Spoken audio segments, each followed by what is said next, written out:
Well, we want to talk today a little bit about recognition that works. And here's where I want to start with this, Alyssa.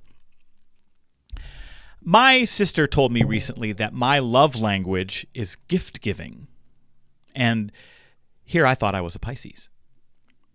And I mean, I don't really know anything about. Go ahead. That's where you're not a super fan of all the self-help stuff and all of that kind of jazz. Now I'm like, you're speaking all of the languages that I understand. I understand the horoscope. I understand that. I completely agree with your sister. Oh, okay. Well, you can read my chakras later, but for now, I will tell you why I'm bringing up this conversation with my sister. Because I think some of the idea of what she was trying to say is true. I do enjoy giving gifts. And actually, if we want to get specific, what I really enjoy is something that we in my family have come to call the big reveal. Now, the big reveal is when you put forth planning or effort for someone that you keep a secret and then boom, you unveil it as a surprise. And the people in my life tell me that that's a thing that I like to do a lot. And that's true. Right? Have you ever done anything like that where you've done like some secret planning to surprise someone that took a little bit of time and effort, and then you know that moment when you yank the cover off and you say "ta-da"? Like that's the best part, right? Yeah, I guess. It's not my love language, nor is it luckily anyone near me's love language. So I guess I really haven't had that kind of experience, honestly. Okay, no worries. Well, I'm going to give you a few examples of Okay. of some things that I have done that we might call the big reveal. So, for example, last year we updated my 10-year-old daughter's bedroom in a day. So she was at school. We cleaned it from top to bottom, which was horrifying. We gave it a facelift. We added some new furniture. And when she got home, we took her up to the room and we opened the door and we made a fun video of her opening the door for the first time and freaking out at the transformation. Like that's the big reveal. Oh, I love that. Okay.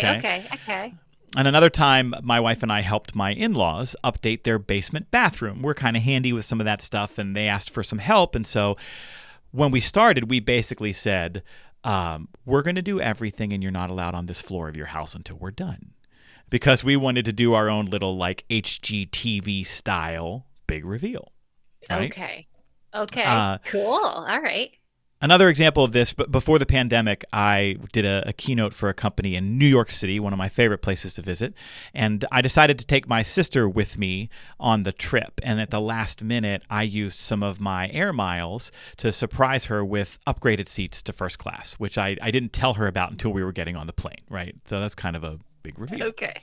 And I do like that. I think it's a way to kind of create for someone a moment of joy. That and because there aren't a lot of times in our lives when we get genuine excitement or happiness that just kind of lands. And so I suppose I do use the big reveal as a way to show my love and appreciation for others. So maybe that is my love language. Now that I've given you that context and those examples, have you ever been on the receiving end of one of those, or have you ever done something like that?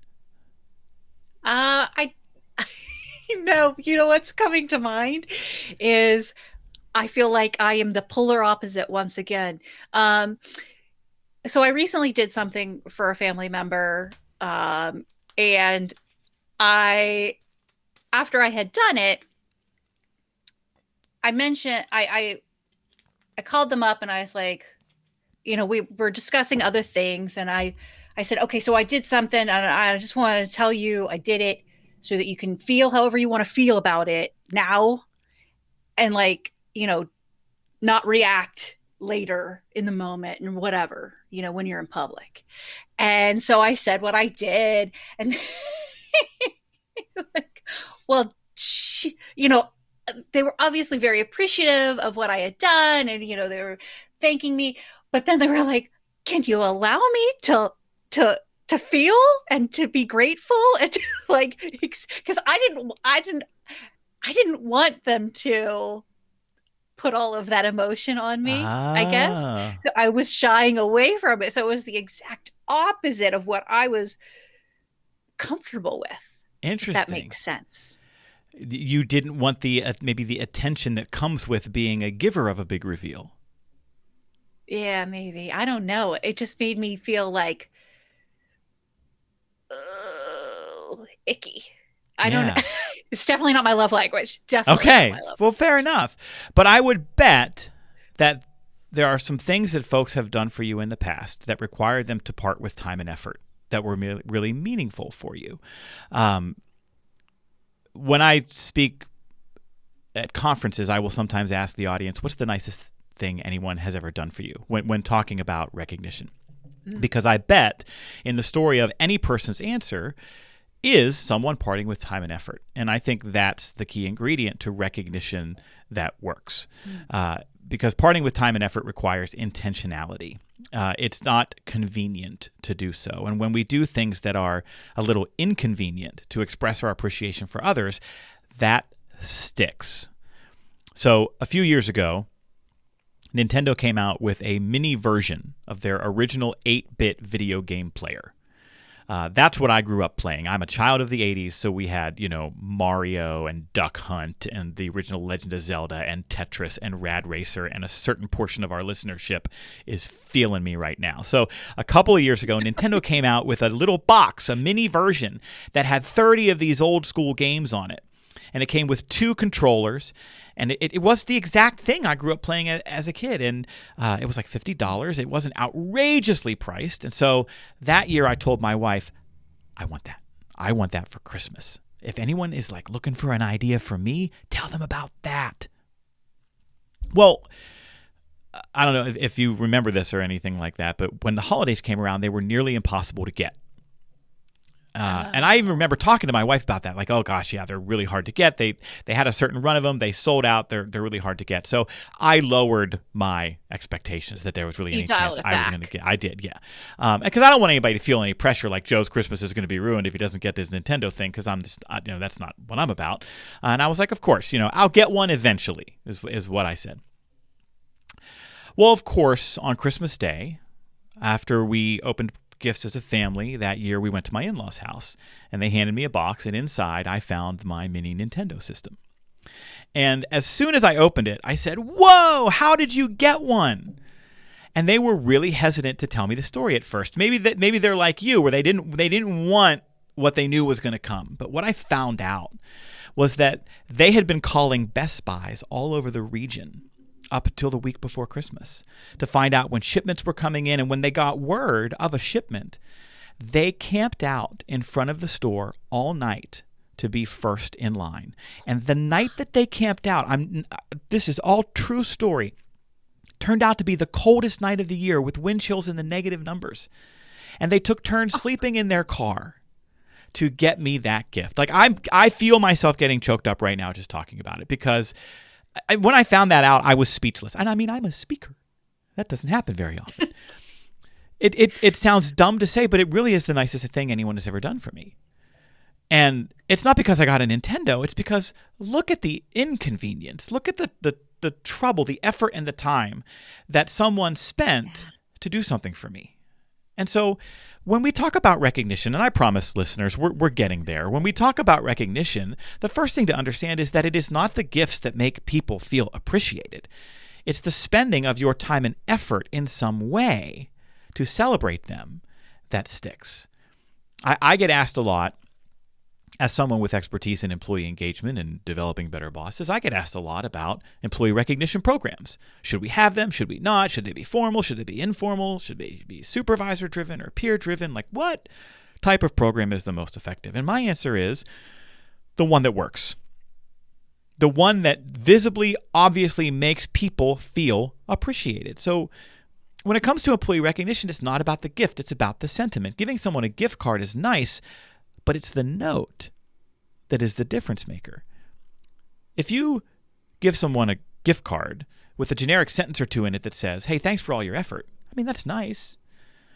But what if that note had a paragraph describing their unique contributions, the things that you notice that they bring to the table? When that note makes it obvious that my boss stopped what they were doing and took time to sit and think and write not in a way that can be finished in seconds, but in a way that required some time and effort and thought and intentionality, suddenly I matter. And that sticks. Wow. I, you know, I only wear makeup when I'm on YouTube with you, Joe. And now, like, I feel the mascara, like, creeping down my eyeballs. I, as soon as you talked about the sacrifice that Mm-hmm. they made, the time and the effort that went into obtaining that gift, that's when I was like, okay, that I identify with. That Mm-hmm. sense of self-sacrifice serving in a way that is greater than just this thing, right? Yeah. Yeah. um that is the most meaningful thing that I can think of. I can think back over my career and I have gotten plenty of beautiful gifts from clients, from prior colleagues, things of that nature. Um, but certainly the ones that stand out to me are the words that accompanied those, if Yes. there was a thing attached to it, right? Right. Um, time and effort of someone planning something for you. I think what I try to translate this to in the coaching realm when I'm with clients who are trying to lead more authentically, Yeah. right, is understanding for themselves how they experience support or recognition, right? Yeah. And then being able to see in themselves what may be preventing them from asking that same question or acting in that way for themselves For others. Yeah. or for others, Yeah. right?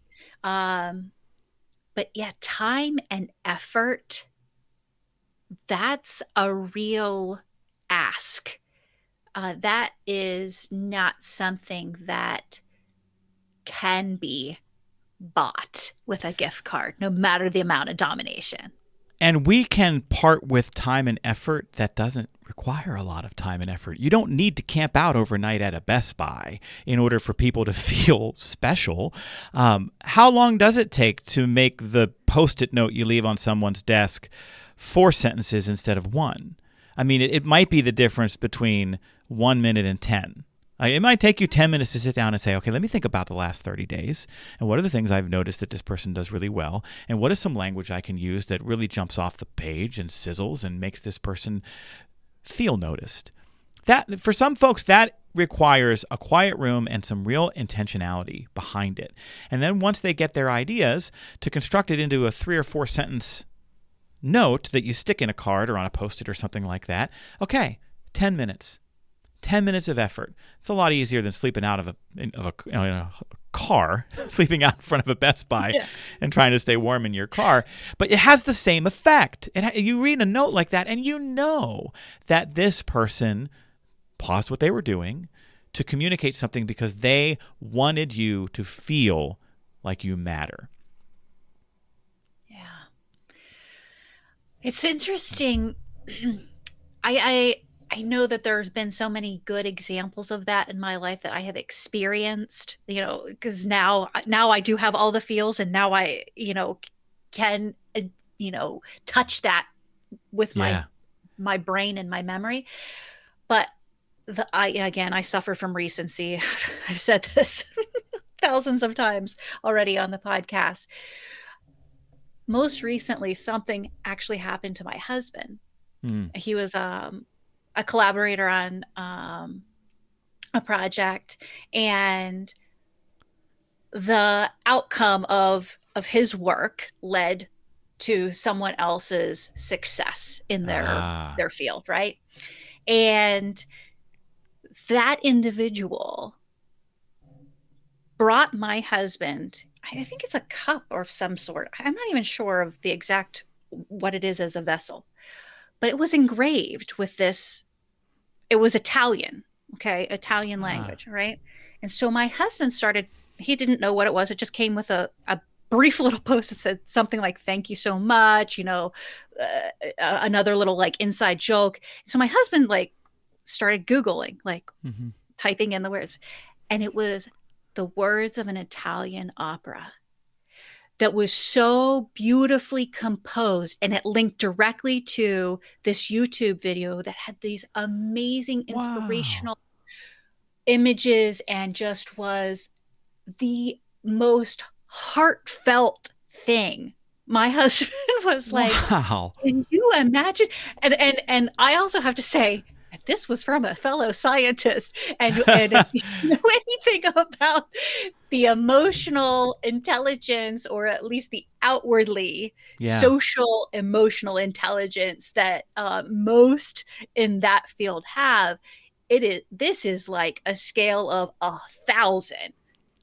It was just so meaningful. So I hope that we can all be at some point in our leadership Yeah. that kind of person to recognize somebody and make them feel that way. That story gave me goosebumps. And I also found myself really excited that when he translated the mug, it did not say, my career took off because of your work and all I got was this lousy mug. I thought that maybe Yeah, that's where right. we were going. No, it was so beautiful. It was so That's beautiful. phenomenal. And it's funny because Yeah. it just reminded me of, and this is so fitting, tied to our, it's funny how this all fits together. The other nicest thing anyone has ever done for me was 4 years ago, for a little over 4 years ago, when I celebrated my 40th birthday, my wife threw me a kind of surprise party. I am very hard to surprise. My family will tell you it's very difficult for a variety of reasons. But I knew there was a gathering and I wasn't allowed to know anything else. And so we get to the gathering and it was a Hamilton themed birthday party. And Oh my I will gosh. spare you the details of all the amazing things that my wife and my family did to make it a Hamilton themed party. But there was cake and there were hats and there were notes and decorate. It was really cool. And I found out, of course, that day, all of my family, my in-laws, my parents, my sister, my wife, everybody had pitched in to buy us 2 tickets to see Hamilton in Chicago later that year. And when I think about the party, I don't remember getting the gift, but I remember feeling so touched at the effort everyone put into the whole like Hamilton themed party, and that I had friends there, some of who drove great distance, and it just goes to show it's, I mean, don't get me wrong, I'm glad we got the tickets, but it was the time and the effort that sticks, and Yeah. uh, I think if there's a takeaway here, it's that if you want people to matter and you want them to, and you want to reap all the amazing benefits that come from that, the employee recognition programs that work are the ones that celebrate detailed, specific contributions that are driven by noticing and acknowledging. And sometimes that just requires a tiny little bit of extra time and effort on the part of the boss.